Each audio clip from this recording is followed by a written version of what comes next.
আসসালামু আলাইকুম ওয়া রাহমাতুল্লাহি ওয়া বারাকাতুহু। ব্রেকিং নিউজটি ছাপিয়েছে মানব জমিন পত্রিকায়।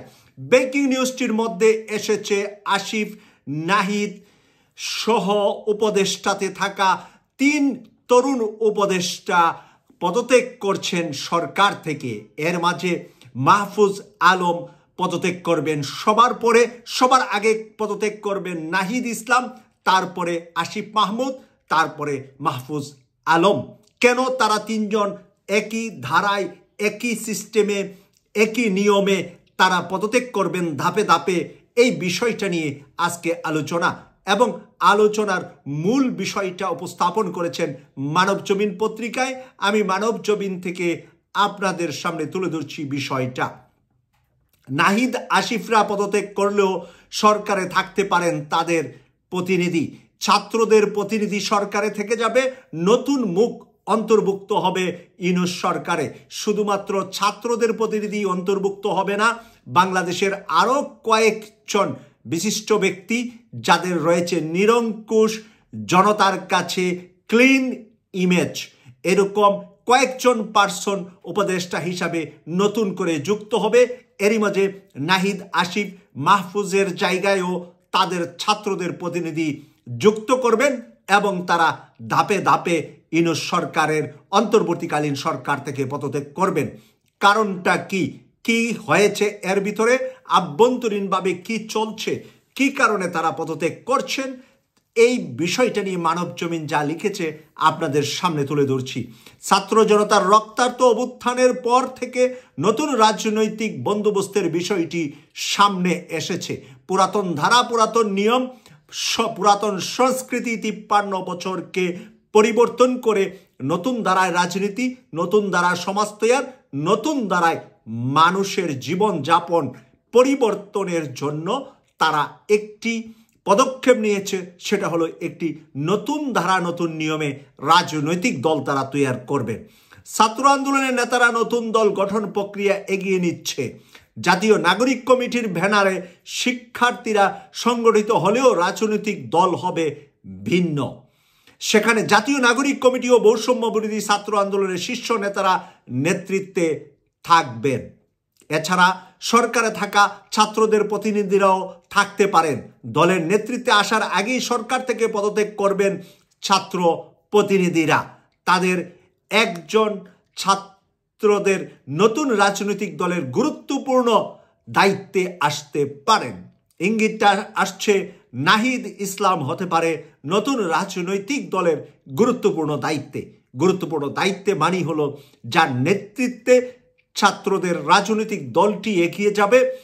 এই মুহূর্তে বাংলাদেশে যেই জগাখিচুড়ির রাজনীতি চলছে সেখান থেকে মানুষকে বের করিয়ে এনে নতুন ধারায়, নতুন উৎসাহ উদ্দীপনায় 24-এর রক্তক্ষয়ী সংঘর্ষে নিহত এবং আহতদের পরিবারের সদস্যদেরকে নিয়ে বাংলাদেশে একটি নতুন রাজনৈতিক দল হবে, যারা এই দেশকে সংস্কারের জন্য, এই দেশকে রিফর্ম করার জন্য, এই দেশ আওয়ামী এবং ভারত মুক্ত রাখার জন্য ভারতের রক্তচক্ষুকে অপেক্ষা করে যারা কথা বলবেন তারা এগিয়ে নেবেন একটি নতুন রাজনৈতিক দল।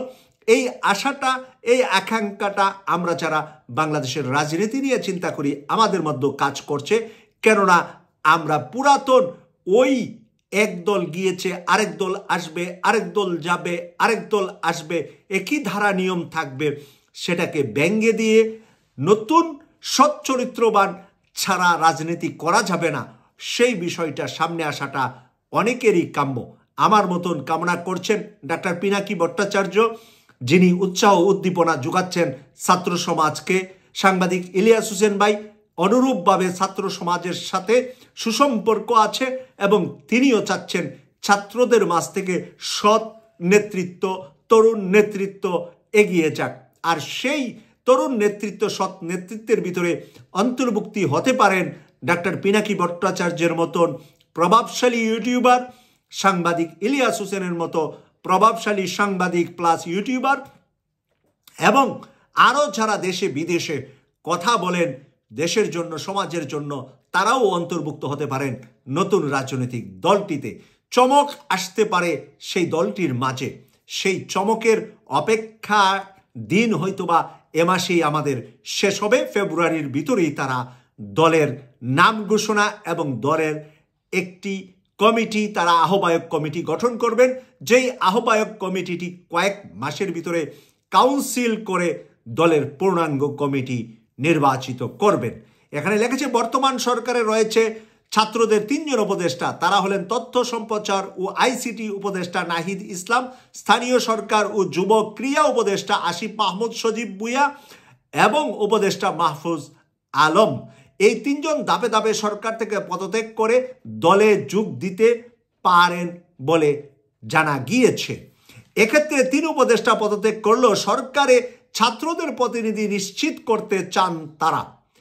3 জন পদত্যাগ করলো, কিন্তু তাদের প্রতিনিধি, ছাত্রদের প্রতিনিধি ইউনূস সরকার, অন্তর্বর্তীকালীন সরকারের ভিতরে তারা নতুন করে মুখ দিয়ে যাবেন, এটাই তারা ভাবছেন। ছাত্ররা চাইলেই সরকার তাদের অংশীদারিত্বে একেবারে শেষ না, ছাত্ররা চাচ্ছেন তাদের সরকারের সাথে অংশীদারিত্ব একেবারে শেষ না হোক। সেক্ষেত্রে কিভাবে সরকারের সঙ্গে ছাত্ররা কাজ করতে পারেন সেই বিষয়ে চুলছেরা বিশ্লেষণ চলছে এখন, যেটি নিয়ে ইতিমধ্যে আলোচনা শুরু করেছে সরকারের উচ্চ মহলেও চলছে। জানতে চাইলে জাতীয় নাগরিক কমিটির যুগ্ম আহ্বায়ক আরিফুল ইসলাম আদিব মানব জমিনকে বলেন, ভবিষ্যতে রাজনৈতিক উদ্যোগকে যুক্ত হতে সরকারে থাকা ছাত্রদের প্রতিনিধিদের মধ্যে 1-2 জন উপদেষ্টা পদত্যাগ করতে পারেন। এই সঙ্গে 2 জন 3 জন পদত্যাগ করবেন, সেটি চূড়ান্ত হয়নি, হলে বলা যাবে। চূড়ান্ত সিদ্ধান্তের জন্য অপেক্ষা করতে হবে। একজন নতুন করে উপদেষ্টা পরিষদে যাওয়ার বিষয়ে তিনি বলেন, আশা করি একজন উপদেষ্টা পরিষদে আসবেন, তবে এখন পর্যন্ত তারা সরকারে থাকা বর্তমান 3 উপদেষ্টা চূড়ান্ত সিদ্ধান্ত জানাননি, জানালে বলা যাবে। তারা প্রকাশ করতে চাচ্ছেন না কে যাবে, কে পদত্যাগ করবে। সূত্র মতে ডক্টর মোহাম্মদ ইউনূসের নেতৃত্বাধীন উপদেষ্টা পরিষদে রদবদল আসছে। উপদেষ্টা পরিষদে নতুন রদবদল আসছে। ঘুণে ধরা কিছু মানুষকে বাদ দিয়ে নতুন উপদেষ্টা নেওয়ার জন্য বারবার আমরা যারা চিৎকার করছি, আমাদের কথা হয়তোবা ইউনূস স্যারের কানে কিছুটা হলে পৌঁছেছে, সেই কারণে নতুন করে ঢেলে সাজানোর চিন্তা চলছে। প্রিয় দর্শক, এখানে সর্বশেষ যা লিখেছে, এদিকে সংস্কার কমিশনের সরকারের গুরুত্বপূর্ণ বিভিন্ন বিভাগে ছাত্র প্রতিনিধি রয়েছে, যারা গণঅভ্যুত্থানের আকাঙ্ক্ষাকে ধারণ করে সরকারে ভূমিকা রাখছে। রাষ্ট্র সংস্কার অংশ হিসাবে তারা নিজেকে যুক্ত করেছেন বিভিন্ন নীতি নির্ধারণী প্রক্রিয়ায়। অন্যদিকে দল গঠনের প্রক্রিয়ায় অনেকটা গুছিয়ে এনেছেন ছাত্র নেতারা। ফেব্রুয়ারির শেষ দিকে ঘোষিত হতে পারে ছাত্রদের নতুন রাজনৈতিক দল। তাই ফেব্রুয়ারির শেষ পর্যন্ত আমরা অপেক্ষা করব নতুন রাজনৈতিক দলটি কে আসছে। জামাত ইসলামীর পক্ষ থেকে নতুন দলকে স্বাগত জানাবে বলে তারা জানিয়েছে। বিএনপির পক্ষ থেকে জনাব তারেক রহমান বলেছে নতুন দল হলে তাদেরকে তিনি স্বাগত জানাবেন। তাহলে আর কোনো এখানে ভেদাভেদ বা ঝামেলা আছে বলে আমি মনে করি না। বিএনপি এবং জামাত যদি গ্রিন সিগন্যাল দেয়, তাহলে তৃতীয় একটি রাজনৈতিক দল বাংলাদেশে থাকবে, যাতে করে আগামী নির্বাচনে 3টি মার্কায় 3টি প্ল্যাটফর্মে বাংলাদেশে একটি শক্তিশালী নির্বাচন হবে, এই প্রত্যাশা করছি। আমি সৈয়দ মাসুক, লন্ডন থেকে। আল্লাহ হাফেজ।